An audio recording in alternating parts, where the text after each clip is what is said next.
Released in late 2014, the iPhone 6 and 6 Plus were Apple's answers to the rising competitor that was Samsung, and they did it to fulfill people's desires for bigger phones. Hey, how's it going? I'm Josh from 91 Tech, and today we're going to be taking a look at the iPhone 6 and 6 Plus. Are they still worth buying in 2018?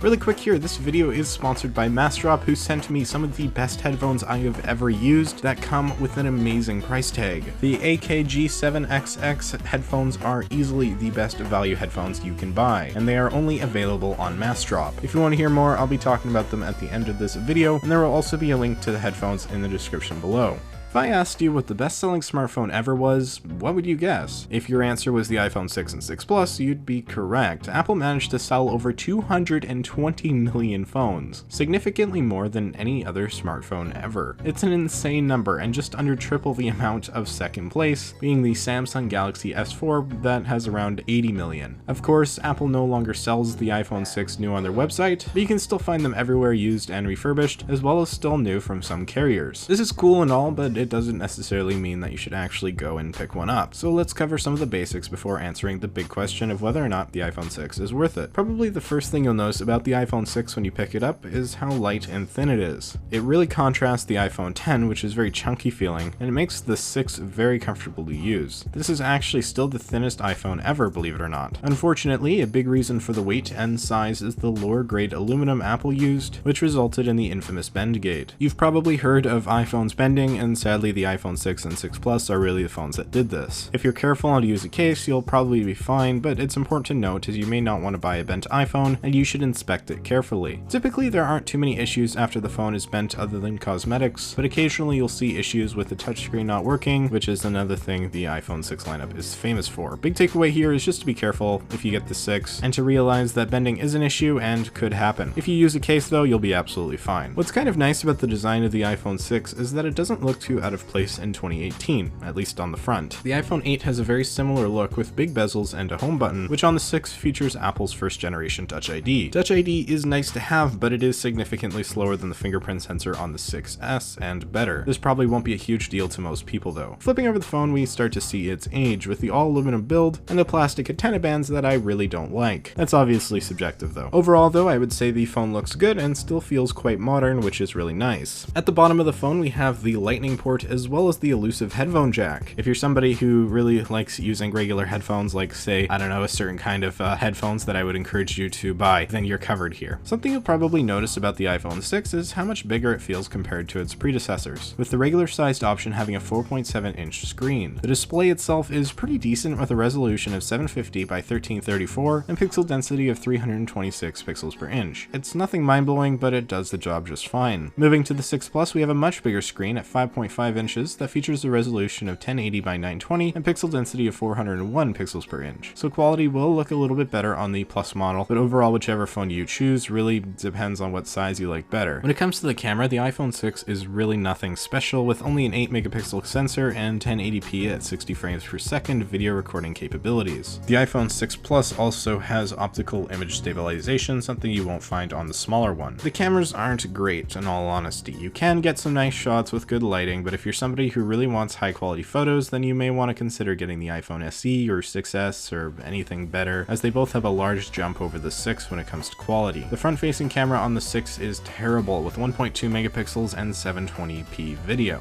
I mean, it'll be fine for things like Snapchat, but again, if you really want high quality selfies, then you're gonna want the 6S or better. But I'll put some pictures up here and you can judge them for yourself.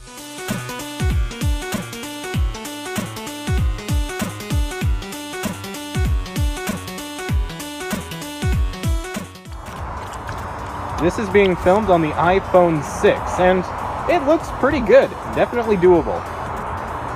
If you want to see more of the iPhone 6's camera, some footage, about a year ago or so, I think, I went to the Vancouver Aquarium, I got a ton of video footage, and I just threw it on the channel. If you want to see it, I'll have a link down below. It's not the best video or anything, and the quality isn't great because of terrible lighting, and I shot it in 1080-60, but for some reason it compressed it to 1080-30. Anyways, it's there if you want to, link in the description. Battery life on the iPhone 6 will vary depending on how used the device has been over the years, as well as on which size you have. The smaller 6's battery is sized at 1,810 milliamp hours, and with only moderate use, you should be able to get a day out of it. The plus-sized 6, on the other hand, has a 2,915 milliamp hour battery, and it should easily be able to get you through the day. Plus-sized iPhones have always been known for their great battery performance, and the 6 Plus is no exception. It is worth mentioning really quickly here that if you have a bad battery, your phone may not perform amazingly, although you can turn off any throttling and settings now. This, however, might lead to unexpected shutdowns, so really the thing to do is just go to Apple and get a new battery. Apple right now is only charging $30 to swap your battery on the iPhone 6, which is actually a crazy deal. So if you're having trouble, just take it to the Apple Store. The iPhone 6 has Apple's A8 chipset as well as 1 GB of RAM. Honestly, this isn't really great for 2018. It does do the job, don't get me wrong, but it's starting to get underpowered and you can really feel it when you use the device. It's just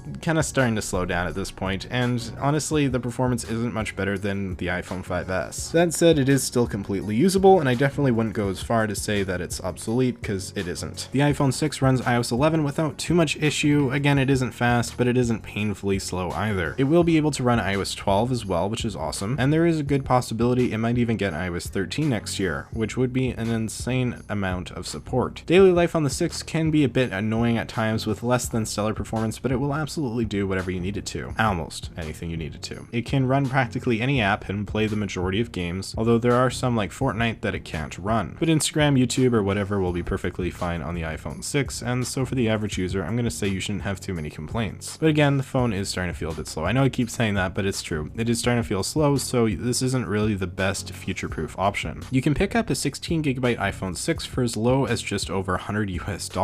And this is on eBay, by the way, which is actually insanely low of a price. I usually wouldn't recommend 16 GB just for the record, and so upping storage will cost you a little bit more, but will probably be much appreciated later. The iPhone 6 Plus usually starts at around just over $200 US, which is also a pretty good deal. Keep in mind, you know, sometimes you gotta look pretty hard for deals. Don't just buy the first thing you find, look around and see if you can find something better. So in my opinion, the iPhone 6 is worth the price. $100 or so, you know, a bit more than that, is just for a fully functional phone that is fully updated. It's just really hard to argue with. That said, I don't know if I'd actually recommend buying the iPhone 6 or 6 Plus. While this is a good price point, the 6 again just isn't fast anymore, and so you're gonna be doing yourself a huge favor if you just spend a little bit more money. The iPhone SE is a great option if you're okay with the smaller display, coming in at around $100 to $200, and if you really want a bigger screen, the iPhone 6s will be your best bet at around $200 to $300. I say you should go for the better models because there's actually a huge performance jump from the iPhone 6 to the SE and 6s, and this is due to both of the latter phones having 2 GB of RAM instead of 1 GB, which might not sound like a big deal, but trust me, it is. That said, if you're really on a budget and just need a phone for the basics, the iPhone 6 is a great option and will totally be worth it for you in 2018. Overall, in 2018, the iPhone 6 does work, it does the job. You probably don't need to upgrade yet if you still have one, but there are better value options out there if you're looking for a new phone. The iPhone 6s or the SE would both be probably just a better deal for you, and so that's what I'd recommend. That said, you probably won't be too disappointed if you get the iPhone 6, and for 2018, it'll do you just fine. And hey,